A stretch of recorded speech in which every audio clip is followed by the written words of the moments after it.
stabilized. He did tell me that had I been late for another 20 minutes, we'll be talking a different story today. He didn't want to thank Dr. Gachagua and his team of doctors and paramedics and the nurses. They have really taken very good care of me. And he would have wanted me to stay a bit longer for further observation. But I've requested that he allows me to go home. And he thinks I'm quite stable to go home where he can look after me when from home. In any case, my home is not far away from here. And if there is any problem, I should be able to get back here. But as we speak, I'm okay. A little bit weak, but I feel better. The pain, the intense pain has gone away. What is there is very little pain. It is manageable for a man. A man must be able to withstand some of these small things. But in his assessment, I'm out of danger. But when I came in, it was very, very, very severe. And I want to thank the people of Kenya for their prayers. And I'm sorry many came to see me. I was not able to see them. The doctor would not allow them because I needed a lot of rest. And I was under very serious observation by a team of doctors and nurses. And therefore I was not able to receive visitors. And I want to thank those who took their time to come and visit me.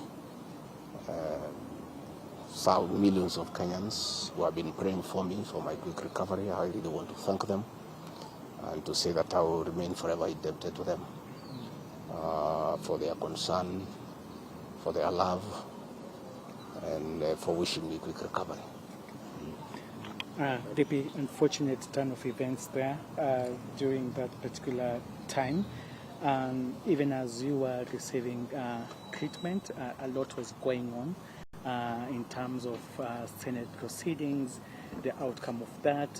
There's also a very active, legal proceedings on the same, resuming on Tuesday. In the wake of all this, even as the doctor has recommended that, you have sufficient rest, at home. But maybe just tell us, will we be seeing you active? Will you respond to all these issues that are going? We're talking about a parliamentary outcome, also talking about a legal process which is so intense that has even involved a 3-judge bench. What will be your reaction towards all this? I think for now my life comes first, my health comes first. It's unfortunate that when I was here in hospital, my brother and friend, President William Ruto, ordered for the withdrawal of my security from the hospital here. I've been here alone without a single officer looking after me. He ordered the withdrawal of security guards in my rural home in Nyeri, in my private home here in Karen, and all officers who are close to me were disarmed and given warning that they should not be anywhere near me. I didn't know President William Ruto can be that vicious. I'm shocked by how vicious a man I helped to be president, a man that I believed in, a man that I was persecuted when supporting him, could be so vicious against me when I'm literally fighting for my life in hospital. How cruel can a man be? As we speak today, the Deputy President of the Republic of Kenya, Rigathi Gachagua, has no single security officer around him. He's alone. And I am aware that a judge seated in Kirogoya, another one seated in Milimani, gave conservatory orders staying the proceedings of the Senate, which effectively means I'm Deputy President. But the President, in total violation of the court orders, viciously with due security around me. Again, to cripple the functions of my office. He ordered, through the head of public service, Felix Koskei, that all officers in my office be sent on compulsory leave. Last night, all vehicles assigned to officers who work under me were impounded to cripple the office of the Deputy President. I don't understand this level of viciousness to a man who have been your deputy, who helped you to become president, irrespective of whatever he has done. At his lowest moment in life, when he's literally struggling to stay alive, you unleash such viciousness against him. I bear no grudge against anybody, but I have not seen that in President William Ruto. The man I'm seeing is not the one that I thought that I knew. I know there was concerted effort that I should not go to Kwale for the celebration. Wilson Airport were told that I should not go through Wilson Airport. All owners of helicopters were told that I should not be allowed to use any of them to go to Kwale. I don't understand. But as I say, I want the people of Kenya to know that as I go home today, I have no security. And it's good that they know. And if anything happens to me or my family, President William Ruto must be held to account. We've made many mistakes in life.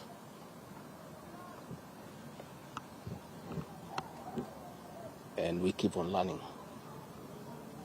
I trusted President William Ruto. The people of the region where I come from, the Mount Kenya region, trusted him. In fact, as we were preparing to go to office, nobody else trusted him.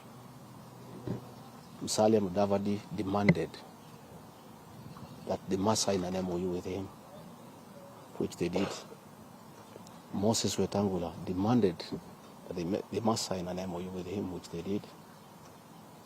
Amason Kingi demanded the same. Alfred Mutua, everybody else. I'm the only man who trusted him. Verbally, because we are Christians, we used to go to church together. And as a Christian, I believed a fellow Christian that he would never betray me or my people. For the last 1 year, it's been very difficult for me.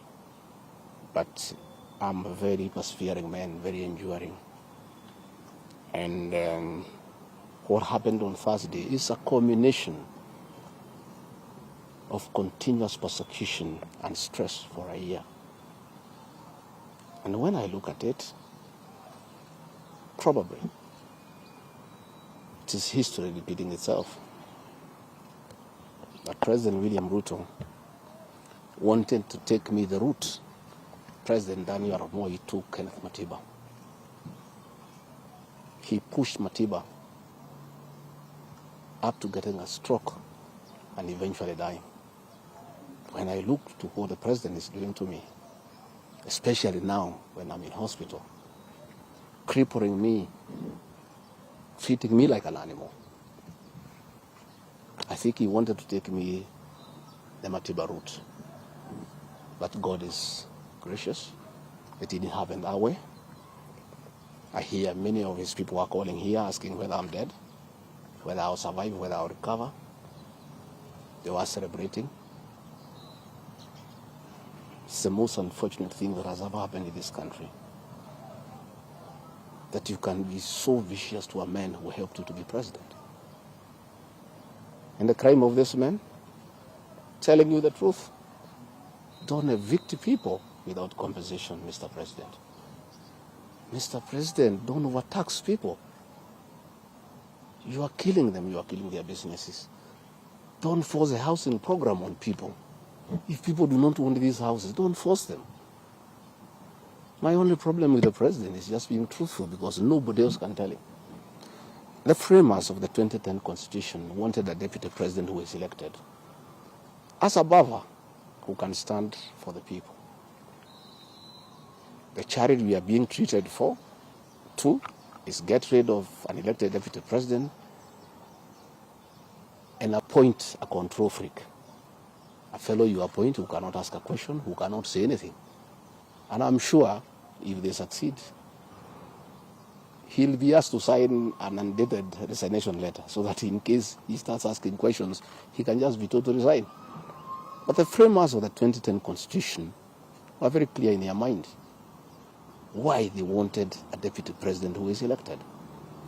I'm the only man in the cabinet and in the whole government who can stand up to President William Ruto and tell him, hey brother, this is not right. This Adani thing is not good for the country. There's too much corruption, Mr. President. This how thing is being forced down on the people of Kenya.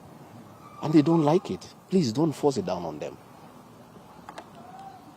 You know, situations where medical equipment that was being supplied by Kenyans to the Ministry of Health now has been given to one single Asian. I said, Mr. President, this is not right. We are killing our business people. So, as we speak, I say that my lawyers are in court. We have faith in our judiciary. And I requested that, according to the rules of natural justice, I be accorded an opportunity to be heard in the Senate. You remember I presented myself to the National Assembly and defended myself. In the Senate, I was there day one. And even when the Speaker asked me to sit down to listen to the charges, I decided to stand up to face my accusers. I was there the following day. I was ready for cross-examination. The 11 counts is nothing but malice and fiction. It was a political game by the president to get rid of me. And looking at it, I don't think the president had any intention of ever working with me. I think he just needed me to help him win the election because of my mobilization capacity and the faith that the Mount Kenya region has in me. So I should have been given an opportunity. I have asked my lawyers and they have told me the motion was not time-bound. What is time-bound is a select committee that should work for 10 days and then report to plenary. That committee was never constituted. So this matter should have continued and waited for me. I was ready for cross-examination so that I answered those 11 counts one by one, and I'm sure had I been given that opportunity, I would have persuaded the senators otherwise. I was not given that opportunity. When you look at the speed at which Rigathi Gachagua is being held in that office, it's like the story of Simon Makonde. You remember that story? One who died, who was born on Monday and by Sunday was buried. The kind of efficiency that has been exhibited in holding Rigathi Gachagua out of office, if this efficiency was being exhibited in the management of the affairs of this country, Kenyans would be very happy. What is the hurry? The framers of the Constitution gave the president 14 days to look for somebody to replace the deputy president. It gave Parliament another 60 days. That's a total of 74 days. Why is a job that was prescribed by the framers of the Constitution to be done within 74 days is being done in half a day? You must ask yourself that question. I think it's being hurried to circumvent justice to avoid the courts of law from interrogating this matter and making a decision. The courts told us they don't want to interfere with the process, to let the parliamentary process get finished and then go to them. We have gone to them now. It's over. The courts will interrogate the process and make a determination. But I ask that the president obey court orders. Through a court order, Rigathi Gachagua is deputy president. Why doesn't he have cars? Why doesn't he have security? Why has his office been made dysfunctional? I think it's very important. But finally, I want to tell the people of Kenya that I don't feel safe. And for the first time, let me say that on 30th of August in Kisumu. Undercover security agents entered my room in Kisumu and bagged it, and one of them tried to poison my food. But we detected it, and we were able to escape the scheme. I was supposed to be killed through poisoning. On 3rd of September, in Nyeri, another team from the National Intelligence Service came to Nyeri and tried to poison food that was meant for me and Kikuyu Council of Elders.